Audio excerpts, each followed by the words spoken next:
Hello everyone, welcome to the second chapter in this course. In this chapter we will study several shortcuts and Excel tools, and they may seem to be very basic, but they are essential and are being used very frequently when you are working in Microsoft Excel.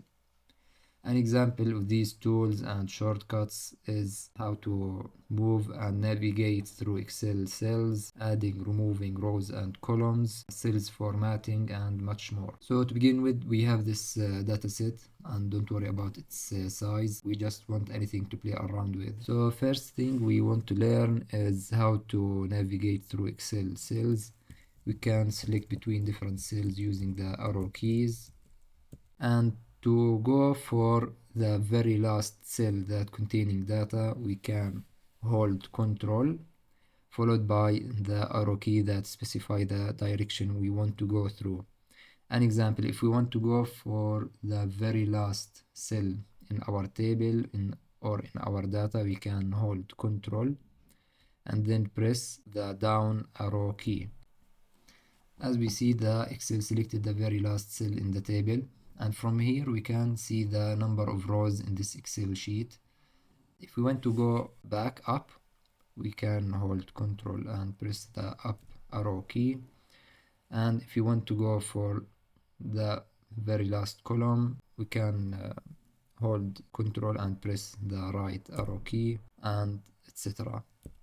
Next, if we want to select multiple cells or range of cells, we can hold the shift followed by the arrows to specify the cells we want to select, and we can actually use a combination between the control and the shift. So if we want to select the whole table, we can hold control and shift, right arrow and down. As we can see, the Excel selected the whole cells starting from the cells we were at in the beginning until the last cell in the table. Another way to go for the very last cell in our Excel sheet is using the Control End shortcut. So if we press Control End, as we can see, the Excel moved for the very last cell in this Excel sheet. And this method also works if we have null values. Suppose here we don't have these values and we try to select the whole data using Control Shift right down arrow. We see that the selection stopped in this null values.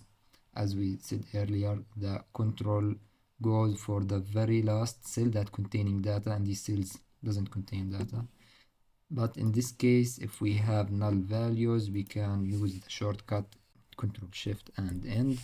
As we can see, the end jumped over these null values and just ignore them, and just basically selecting the very last cell in the Excel sheet. We notice also that we can select between cells using the mouse or range of cells, but using the keyboard shortcuts is much faster in many cases.